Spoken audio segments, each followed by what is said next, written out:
All right, thank you for taking your time with me today. So today I'm here with Michael. Michael. All right, Michael, how old are you? I'm 47 years old, I did. Yeah. And where are you from? I'm originally from Milwaukee, Wisconsin, and Chicago, Illinois, but I've been here in New Mexico since 1996, so New Mexico's my home. Oh wow, so you've been here for a good while? Good while. Tell us your thoughts on New Mexico. New Mexico, overall, when I first got here, up until about 2014, I loved everything about New Mexico. I loved everything. I loved the way that the government was working. I loved the way that people were, kind to one another. People actually waved at each other. People took the time to actually see how one another were doing. But up until when I got out jail in 2016, I noticed things were kind of colder and more casual, and people weren't taking the time to be considerate as much. And lately, with the situation with the homelessness and the struggles, and how APD is harassing homeless people for retarded reasons, shit that's unexplainable, we can't understand. It's just breaking my heart, because not all homeless people are bad people. I mean, we're just in a bad situation, facing bad circumstances. But I've seen that the majority of the homeless people are good people, and it just breaks my heart to see us struggling like we are. What would be one of your hardest struggles right now?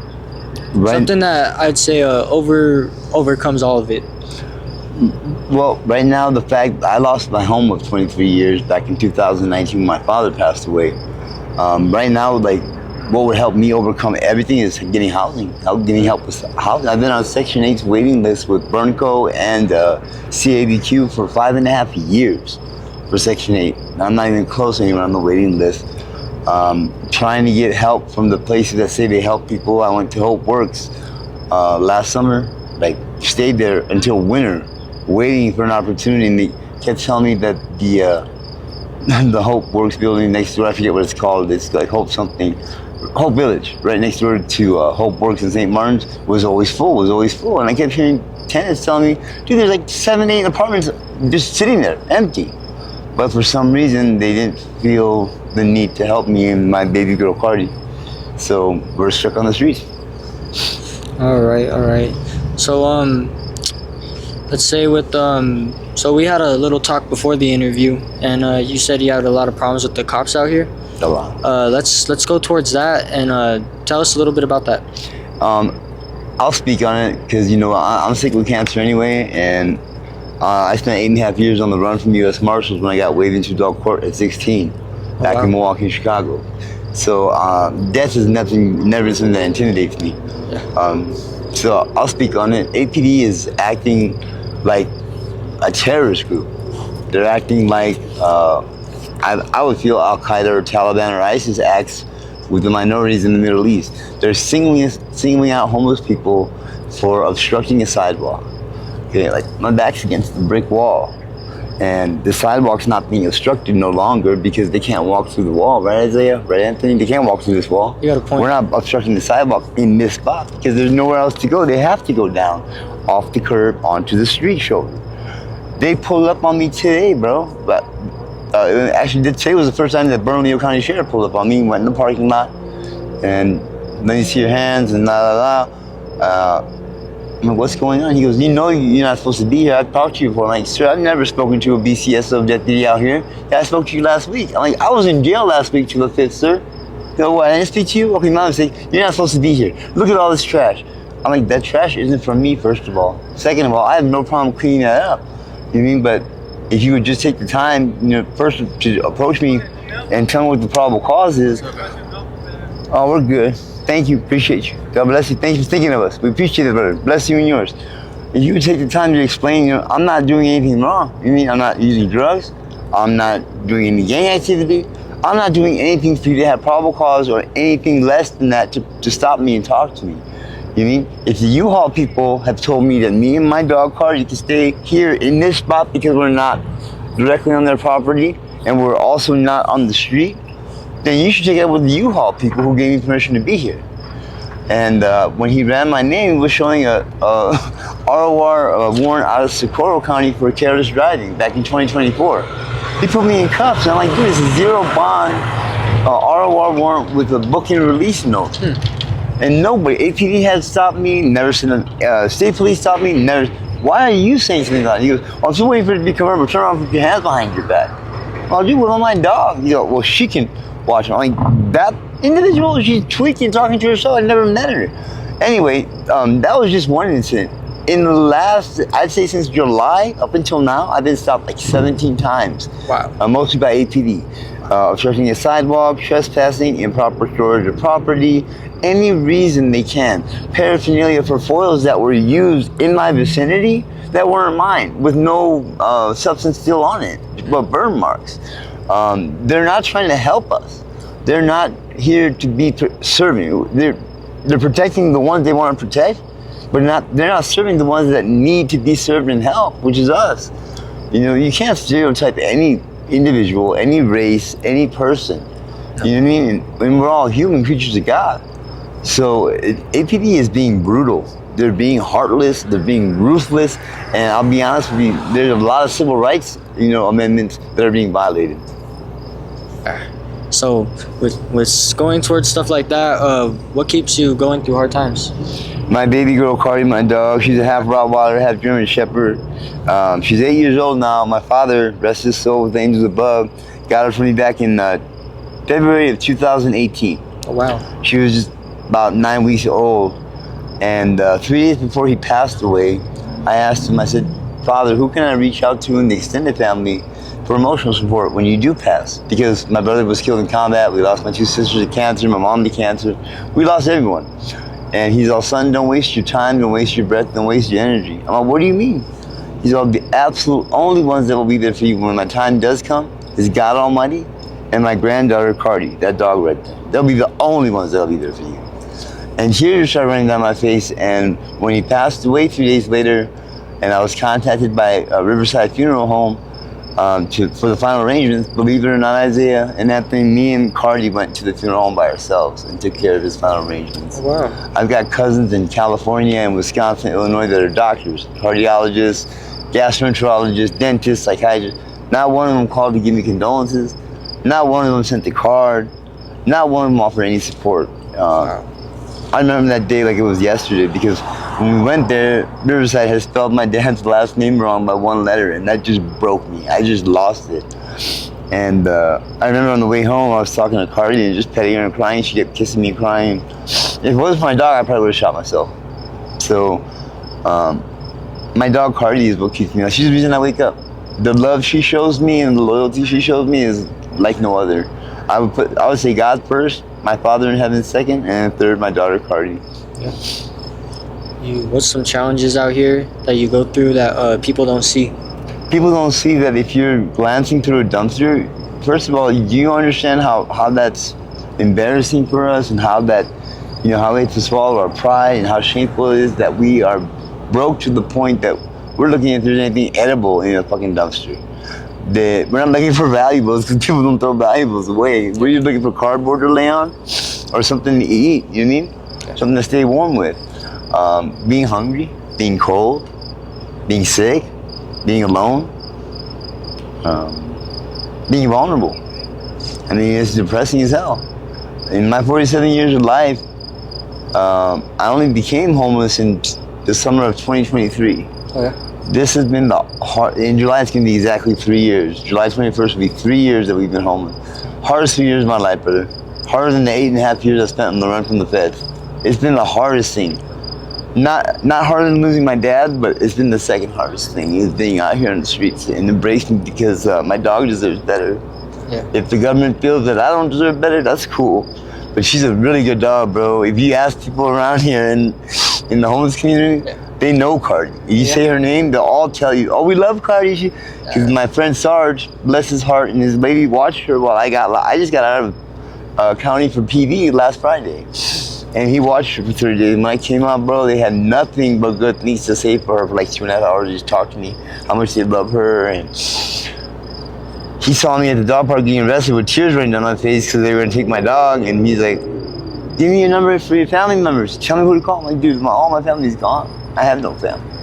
You know what I mean? And he's like, he walked over, he knelt down on one knee like I always do in front of her, and she just started kissing him. He's like, I'll take her. And I'm like, are you sure? It's a lot of responsibility. And and it costs. He's like, I'll take care of it. I'm like, will you give her back when I get out? He's like, of course I'll give her back. So, yeah, if you ask about Cardi down here, she's known because she's just a big teddy bear. She's very gentle, very loving, and very sweet, very playful, and very loyal.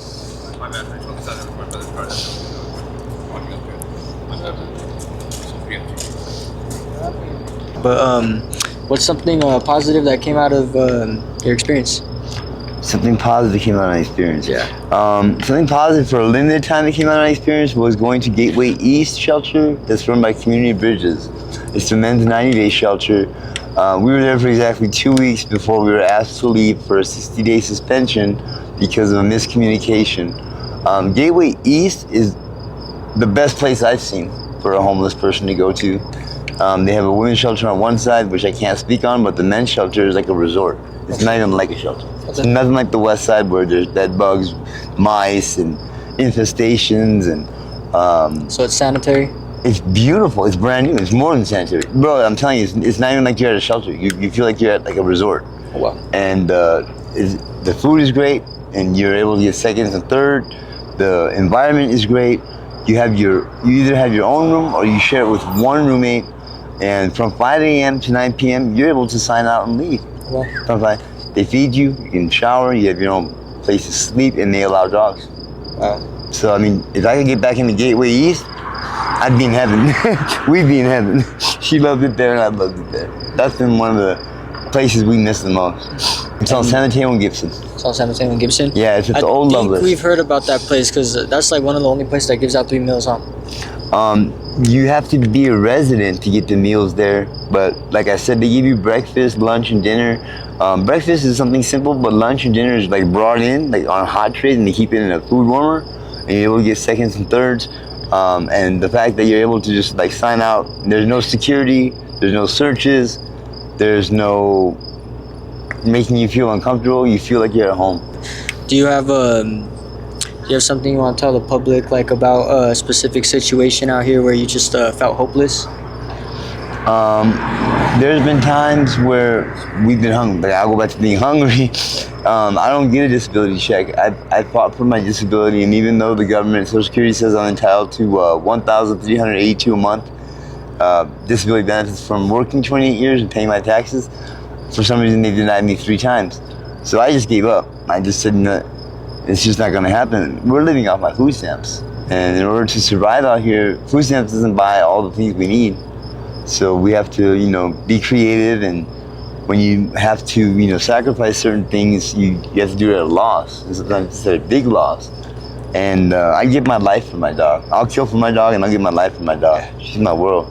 So when she's never missed a meal, as you can see, she gets fed properly. So feeding her has been a priority, keeping her warm and safe has been a priority.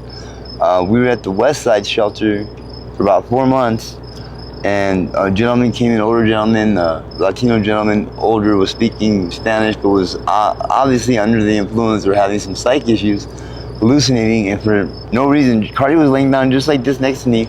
He walked over and said, "Pinche perro," and he kicked her and spit on her. Wow. At that point, I picked him up and started, beating him, and when security and staff pulled me off, they said that I was going to be charged with, numerous felonies, and I was going to be facing consequences, things like that. By the grace of God, the sergeant that came out there with his two officers saw the tape. I just told him, just look at the tape, and whatever you tell me, I'll agree with it, whatever you want to do. And he's like, well, you could also, press charges on him for animal abuse and animal neglect and cruelty to animals. And he's in the back of the ambulance, unconscious still, thanks to you. So we're not going to take you in, but the West Side Shelter has banned you. They criminal trespass you, and they don't want you back. So it was wintertime, and they made us leave at night and walk from the West Side Shelter all the way down to Atrisco Vista. And we had to figure out how to get to civilization because there's no city buses that run out there. Being out here isn't a choice for us. We didn't choose it. It's not like we bought a plane ticket or a bus ticket or an Amtrak and said, hey, we want to be homeless. Yeah. We're homeless because we are struggling. We're homeless because we're going through it. We're homeless because loved ones passed away and we lost our home. Or we're going through it because we don't have money. Or we're struggling either with addiction or illness and we have no support. Homeless people, when you put the word homeless in front of it, it's because we are without a home. It's not a choice to be without a home. It's a circumstance and situation we're battling to overcome, we're faced with. We're still human. We're still from one God. We still bleed the same blood and shed the same tears. And we have, appetite pains and hunger pains just like you do. We have emotions, feelings, and thoughts just like you do, and dreams just like you do. So when next time you see a homeless person, rather than pass judgment, why don't you instead say, is there something I can do to help that person? Because one random act of kindness a day can change the world for a better place. Oh yeah. That's probably one of the best ones we've heard. I'm not gonna lie. Right on. So with something like that, let's say so like, what's something you'd want the people to know about you that they wouldn't say take the time to talk to you the way we are? What's something you'd want them specifically to know about you that makes you stand out to everyone else? I've always loved poetry, songwriting, and music. I'm very passionate with putting my feelings into words. Yeah. Believe it or not, most people out here who are into hip hop and rap know of SPM and Dope House Records, and Paul Wall and Swisher House, both out of Houston. Believe it or not, I have a track with features from artists from both those labels. I have features with artists around Albuquerque like Envy, The Queen, Junebug, lots of artists around from Albuquerque. I was going places. I was doing things. I was productive. I was a positive and productive member of society, contributing member of society who paid taxes, who worked and earned a living. I did photography for several car clubs. You can see on my Facebook, if you just put the last name Khavari, Khavari, first name Abbas, Abbas. My Facebook pages, which I can't get to because I don't have a phone or a tablet. My pictures, my thoughts and my feelings, pictures of my father, pictures of the car clubs and the models I worked with are all there. So feel free to look that up. I'm very passionate about music, songwriting. One of the poems I have written but I haven't put out is when I woke up this morning, of you I thought. Could you soothe my soul? Would you capture my heart? As for tomorrow, no one can say, but I love you so much, and thank God you're here today. I see you in the sunrise, I see you in the sunset, I see you in the mirror, but I will never regret. Giving you my love and giving you my heart, I will always love you, and I pray we never drift apart. Homeless people have lots of talents. There's musicians out here, there's people that create things, that are artists, and people that have lots of various talents. Yeah. There's gifted people out here that, like I said, being homeless means we're without a home. It's not a choice. We became homeless. Just keep that in mind. What's an experience you've had out here that you'll never forget? I was freezing to death with my dog on California and Central. I think it was January or February. It was actually January. It just became New Year, and it was 4 a.m, and we were directly across from State of the Heart Methadone Clinic where I used to dose. And we were freezing. We were freezing. Me and Cardi were underneath 4 blankets, holding each other. She was shivering, which was like the first time I felt her or seen her shiver. And I just started crying. I didn't know what the fuck to do. There was no one that gave a fuck. We would set fires, and the cops or National Guard or fire department would come out and put it out with threats of us facing criminal charges. I was just sitting there holding and crying when ACS pulled up with 2 young ladies and asked, "Aren't you guys cold?" I'm like, "Of course we're fucking cold. We're freezing." You know what I mean? And like, "We can take you to a shelter." I'm like, "I'm not going to the West Side shelter. I'm not allowed there." She said, "No, it's a different shelter. It's right here on San Antonio Gibson." And that's when we spent our first night at the First Responders Overnight Shelter, which is at the same location as the Community Bridges 90-day shelter, but in different parts of this building. And they gave us a ramen soup, a couple crackers with peanut butter, a fruit snack, and a cot to sleep on with a blanket.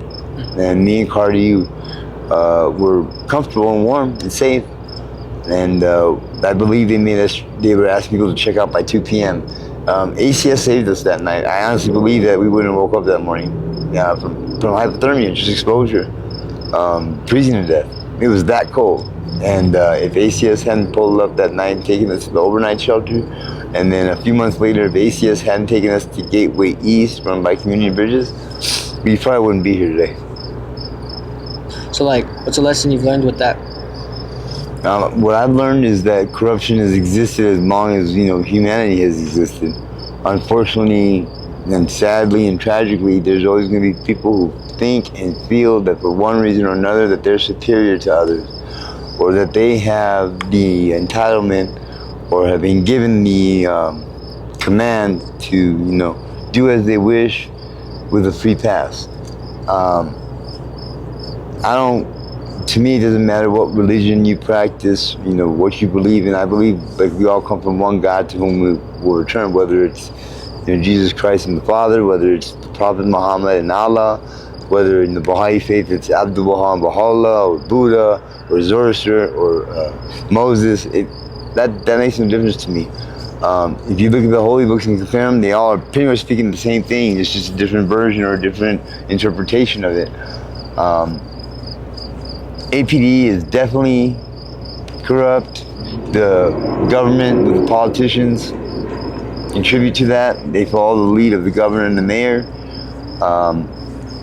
The shelters are also run, or either run or funded by the city or Bernco, County of Bernalillo. So it all plays into the same, realm.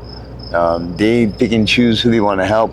If they know, like, one of their nieces or nephews is on the housing waiting list or needs housing, they certainly make sure they get the advancement opportunity before someone they don't know, like me, gets it. There's a lot of pick and choose. There's a lot of pick and choose and a lot of favorites.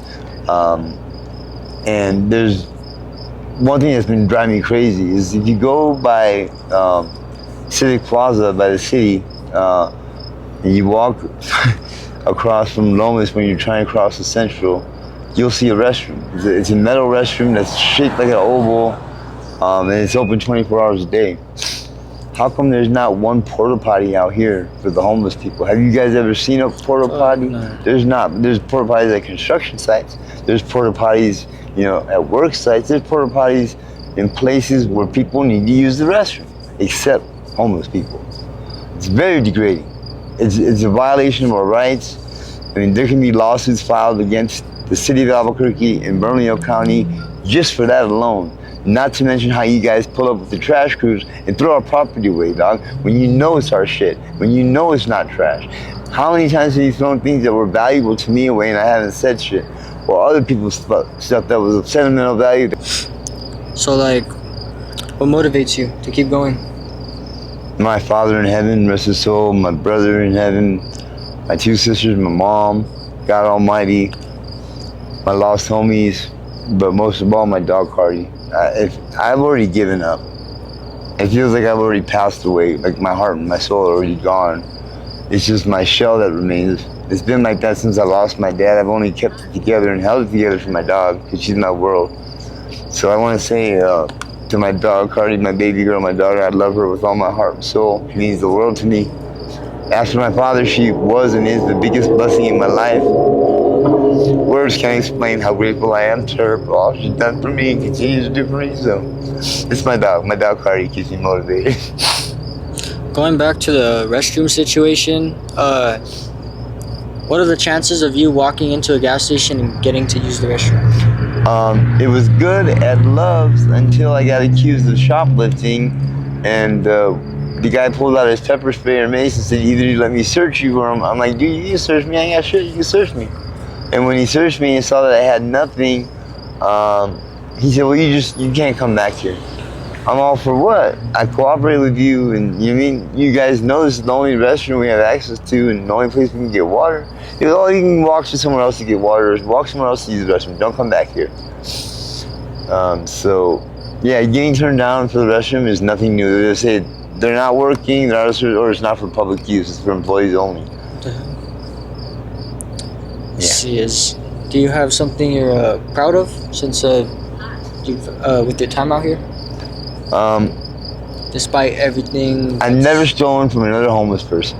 The fact that there's some homeless individuals, some who prey on individuals who are vulnerable when they're sleeping, or individuals who weaker than they are, or individuals who don't have a group of friends, or they just see the opportunity where something's left alone, unsupervised, for a short period of time. Stealing from another homeless person is the most hypocritical thing you can do.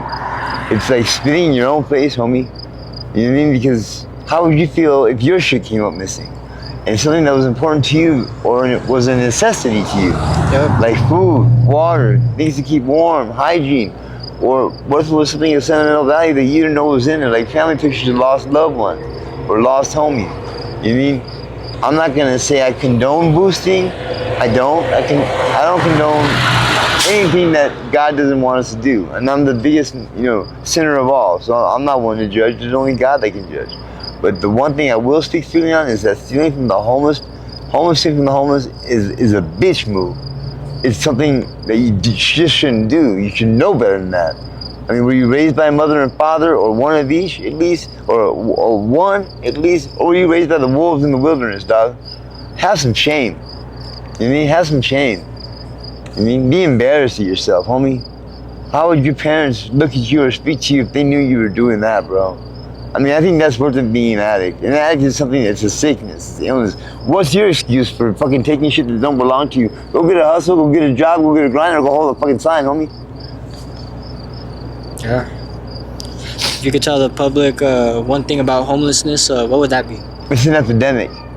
It's an epidemic. It's out of control. There's people that die out here. There's people that get raped out here. There's people that get taunted out here, assaulted out here, preyed on, robbed out here.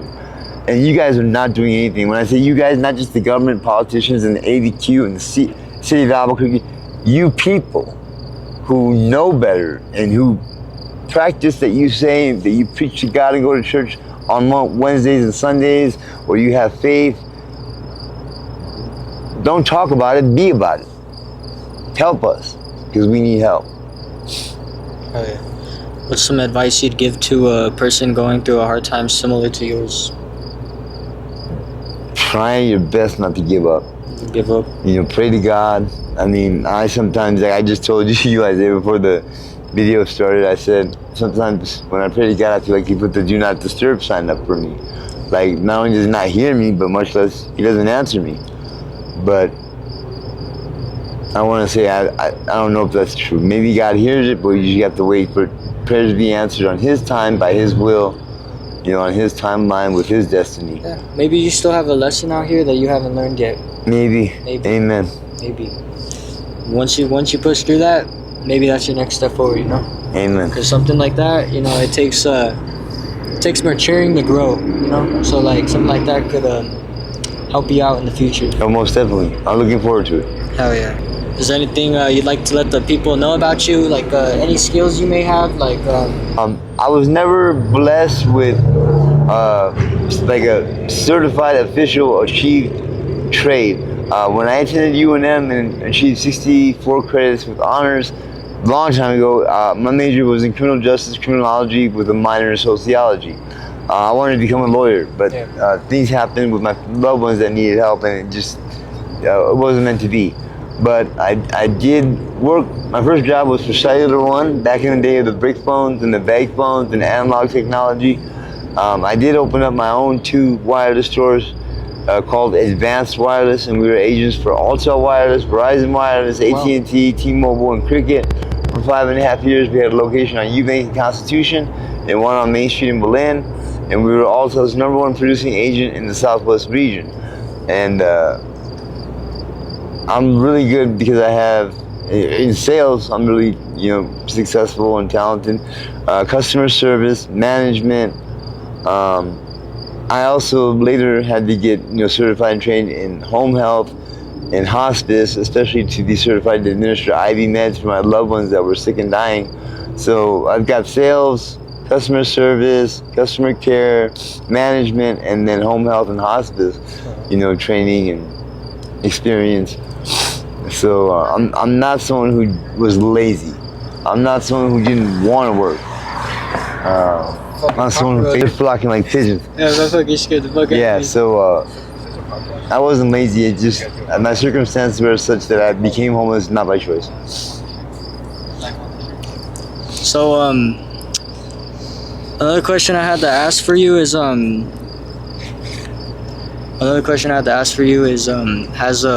has being homeless changed your way of viewing people, and in what ways? Good or bad? I used to think, because my father, rest his soul, I used to ask him, Dad, are there more good people in society in this day or more bad? He said, son, don't mistake it. Don't be mistaken. There's always more good people than bad, because there's more people who believe in their God and have true, untainted faith in God Almighty and practice the teachings like they should. But sadly, son, it's the few who have been either just disarrayed or turned away or tragically have a lost soul. People who are the minority that with their actions, because their acts are so cruel and harsh and noticeable, that make it hard for people to believe that there are more good people than bad people. But son, there's more good people than bad people. I've recently seen it that there's more bad people than good people. With the homeless people, the way we treat one another, the way we switch up on one another, the way they can be petty towards one another over the stupidest shit. Jesus Christ said to turn the other cheek. And he said, I asked my dad, what happens when you do that? He goes, then turn the other cheek to your head again. Once you turn the first cheek, turn the second cheek. That's what Christ taught us. Amen. Oh yeah, man. And is there anything else you'd like to share about yourself before we let you go? No, I just want to say thank you to Life on the Streets, to Isaiah, Brother Anthony, for your time and this privilege and this blessing, and allowing me to have the opportunity to be in this video. Oh yeah, thank you, man. Thank you. Thank you. Appreciate it. God bless.